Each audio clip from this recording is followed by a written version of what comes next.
Malu lah, anak baru ni. Akal tiga lah. Pakai kahwin kan? Bukan lu tak menikah lah, belum kahwin. Oh God.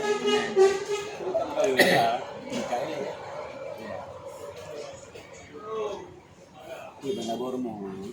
Lu sikut pun yang gantung. Mantu itu po. Còn tombong kan, cuma gambu itu kan. Dulu kan ngomong. Itu yang dipegang dalam pepatah Arab mengatakan pepatah kan hadir an akalu ilmi akal lebih daripada ilmi kepuna akal hana ilmi kan bangai kepuna ilmi hana akal ulah-ulah yang Dua. aruna jadi ini kita kolaborasi antara A dengan B yang mana ni Pabekatan. karena menyoal nanti mula A, B, C, D, E. Ya, lagi ke bahasa Inggeris 1, 2, 3, 4, 5, 6, 7, 8, 9, 10. Ya kan? Ya, benar. Sa bidik lo.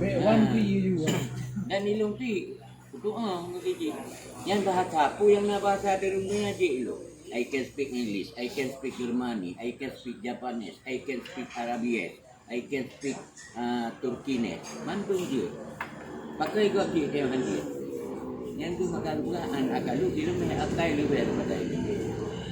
Ada orang nak hukum alias ulah-ulah. Dulu kau ulah-ulah, ulah-ulah ngapi dah ber.